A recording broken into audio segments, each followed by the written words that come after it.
Hello, class, and welcome to our first recorded lecture. This is going to be picking up where we left off in class on Monday during lecture and finishing off Chapter 1. Now, normally you will be watching this from the beginning of the chapter, so as you'll see for next week, I'll start lecturing on Chapter 2, and you'll watch about half of that, and then I'll pick up on Monday where we left off and then finish the lecture. So for this one, it'll be a little bit shorter and it'll finish off this chapter 2. So we left off here at starting to talk about the specifics of the scientific process. Here's kind of a nice short sort of basic definition of science, right, as a way of knowing and trying to understand our natural world. And then I have this term up here, inquiry, which is essential, right, is in searching for these, something to tell you about an explanation of some natural phenomenon. So the scientific process includes these different things down here, making observations, forming logical hypotheses, and testing them. So observations are kind of the critical first step, right? So in science, you have to make some kind of observation and then record that observation and hopefully collect some data. So there's two main categories of data that we'll talk about. The first one listed here is qualitative data. And usually we think of that as sort of non-numerical data, or any kind of descriptions, things like that. Now if you compare that to the second type of data, quantitative data, is normally what you think of as like statistically relevant. You can make tables, as we see here, very easily, graphs, analyze actual measurements, things like that. Now, it's tempting to think one type of data might be better than the other, but throughout this whole course, I'm hoping to convince you that both are just as good, and depends on the case that your specific, say, observations you're making to what type of data you should collect. So, for instance, in the picture down here, right, you have famous Jane Goodall when she was studying the chimpanzees. And so for her data, and she had this tremendous effect, right, on the scientific community. And her data that she collected did not have much quantitative, right? And here's a page of one of her journals and descriptions of, say, behaviors, right, of these chimpanzees, drawings, things like that would actually all fall under the qualitative data type. So that's under making observations, and then of course you want to make some sort of hypothesis that you can test. So in science we say the hypothesis is always a statement or a possible or tentative answer to some sort of question. So you never want to state a hypothesis as a question. You never want to say, okay, my hypothesis is we want to know why the sky is blue or something like that, right? So it has to be a statement, and which could be a possible answer. And it should be rational, of course, right? So we say here something that's rational, that's, a good sort of guess at what you think the answer could be. And then hopefully that'll lead to these predictions that you can actually test, and then you can either refute your original stated hypothesis, right? Or maybe it's correct. You say, oh wow, this definitely supports the hypothesis that I put forward. So here's just a little comic down here that I like to put up from a magazine, and it says, I've narrowed it down to two hypotheses. It grew or we shrunk. So that's kind of an interesting bit of humor with a hypothesis. And then you have to make conclusions, right? So once you test this hypothesis, you need to come to some kind of conclusion about whatever question it is you're trying to answer. So there's two types of reasoning that we can use as scientists. The first one listed here, inductive reasoning, is basically drawing conclusions from a lot of specific elements or specific observations and then making a general statement. So like here, this graphic, so you have many specific observations, and then that will lead you to a general statement. Something like, the sun always rises in the east. I see the sun rise every morning. Therefore, here's the general statement about this phenomenon. The sun will always rise in the east. So that's inductive reasoning, and then deductive reasoning is kind of the opposite. So instead of going from a lot of specific observations to a general statement, now as you see down here, we have a general observation we make, or a general premises, and we can make specific conclusions from that. A lot of times in these sort of if-then statements. Okay, so those are two different ways to kind of reason through making a conclusion in science. I like this very simplistic but great example of sort of the scientific process in action. So let's say you have this observation, right, and your flashlight doesn't work. So you can be a good scientist, right, and go through this scientific process to try to find out why. So the first observation, right, is of course that first essential element. And then you might question something like that. Well, why doesn't my flashlight work now?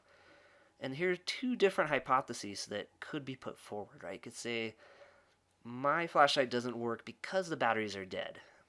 So again, notice that it's not a question, right? It's stated as a potential answer. Or you could go forward and say, I think my hypothesis is that my flashlight doesn't work because the bulb is burnt out. So both of these are testable. So that's kind of one of the critical things in science and the scientific method, right, is that this has to be testable. So let's look at these two different ones. Here's a nice little flow chart. Your initial observation, again at the top, flashlight doesn't work. Okay, why? Let's start with that first hypothesis on the left here. So let's say my hypothesis is that the batteries are dead. How am I going to go about testing that? So making that kind of a statement for this hypothesis can lead you to this prediction on the left here, right? So you can say, well, if that's true, then if I put in brand new batteries, right, then I should see my flashlight start working. So then you test it. Well, then put in new batteries, and here's the result. Let's say the flashlight still doesn't work. So at that point, you have to say that this initial hypothesis is incorrect, or it's the wrong hypothesis. So that wasn't the case. Okay, it's contradicted. So now we can move over to hypothesis number 2 and say, well, let's test this hypothesis. I say the bulb is burnt out. So that prediction then down here should say, well, not batteries this time, right? Now let's just put a new bulb in. And if it really is just the bulb, it should be working again when we put a new bulb in. And so we test it by replacing the bulb. The result, let's say the flashlight works now. So what you say, and this is kind of critical in science, you never really want to say, then my hypothesis was proven correct. So in science, nothing is really that concrete that way. You can't ever say this is totally proven, right? Because then other scientists usually check your work. Maybe they want to see your flashlight and do it for themselves. And so your hypothesis, we say then, is supported, not proven correct, right? So that's kind of a nice little depiction of how that process works with a very everyday kind of example. Okay, so then kind of towards the end of this chapter, this is towards the end, is we look at certain questions that maybe can't be addressed by science, right? And so we come back to that idea that hypothesis, you have to be able to make reasonable tests, right, about natural phenomenon kind of in the natural world that we can be able to falsify. So if we go back to that flashlight example, as I have stated here, if you wanted to say, well, there could be another hypothesis, right? Excuse me. So let's say the other hypothesis you can put forward was that maybe ghosts had fooled with the flashlight at that point, and that's why the flashlight didn't work. And so this sort of supernatural explanation, right, is not a scientifically legitimate hypothesis. You can't test this with science.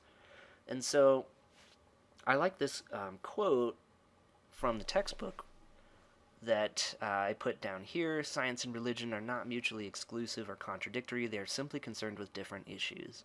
So there's always a battle, right, between science and religion that you hear about. But I kind of liked your textbook take on that with this. Kind of different realms, different questions, right, that can be answered. May or may not be by either religion or science. Okay, and then another good point to bring up about the entire scientific process is that it's not a rigid set of steps you have to follow in any particular order. So you may have learned, like in grade school or high school, about step one, you have the question, you make your hypothesis, then you have to test it initially. You don't have to, in reality, go about science that way. So this kind of interesting flowchart shows how all these things can interact, and you can start maybe with discovering something new. Maybe the community is looking at something in particular, and that leads to the discovery of something, and then you want to form a hypothesis. And so you can kind of start at different points in the whole process, and all of these things influence, like societal benefits and outcomes, may kind of force a certain study, right, to move forward because we have this interest to help a certain society, perhaps. So you don't have to follow them in any kind of rigid set of steps. It's very flexible. And so the last few slides here, I put up a few pictures about a study that's discussed in some more detail in your textbook that I recommend you look at and read more into detail if you want to get some more details on this. And it had to do with these mice populations excuse me, along the coast of the Gulf of Mexico, as shown here by Florida. And it's a good example of how these researchers utilized the scientific process and how they went about testing a prediction about these different populations of mice that looked different ways and what would happen if the beach population, which is shown here under this coloration, and you have this sort of environment, and then the inland population of mice that are formed of this color, and they're found in this kind of environment. And so what happened was they wanted to see how one would fare in the other's environment. And so the researchers had this prediction that mice that maybe didn't match their habitat would be preyed on more, so you'd have some predatory animal picking them off more quickly and since they didn't match their surroundings.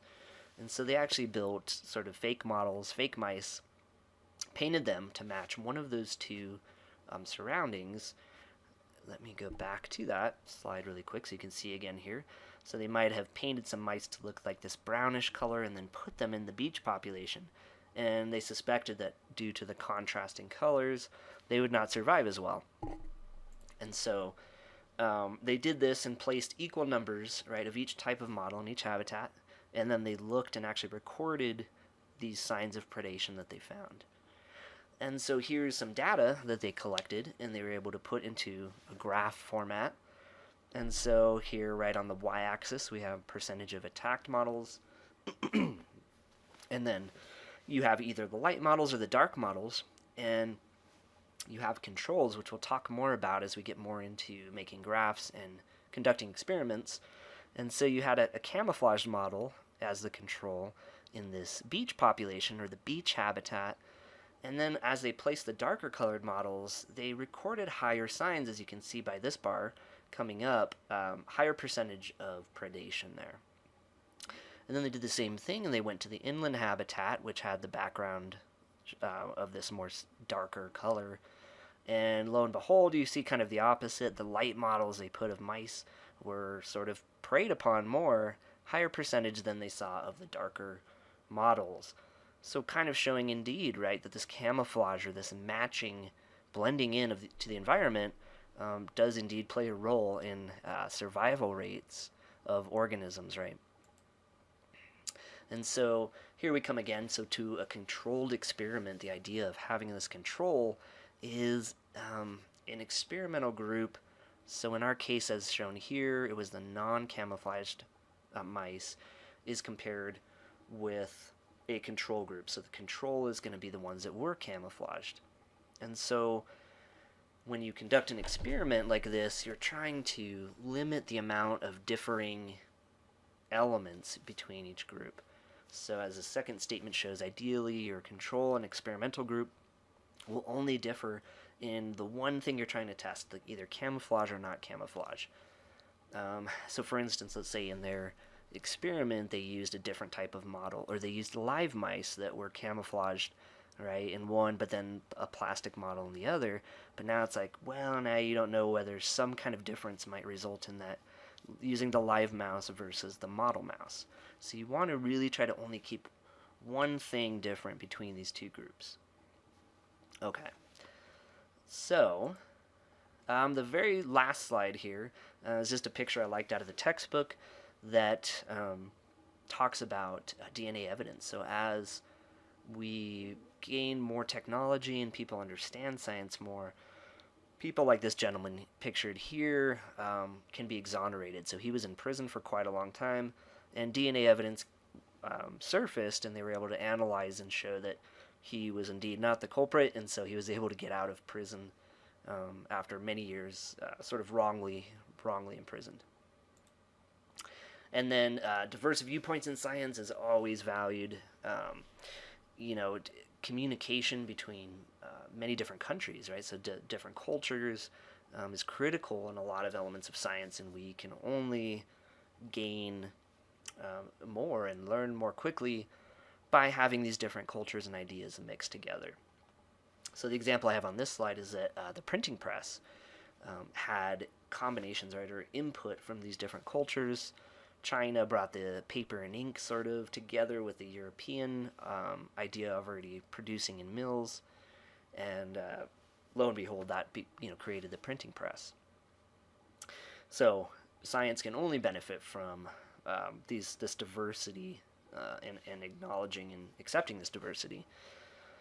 And so down here I have a link. I won't click it now, but I encourage you to look at this link, and you can choose maybe which biologists you like from this. There's a list of people that maybe you wouldn't have thought about science initially, and they talk about how they got interested in science and became a scientist. So if you click on this link in the slides I provide, go watch one of these videos from these people. They're very interesting. And that will conclude.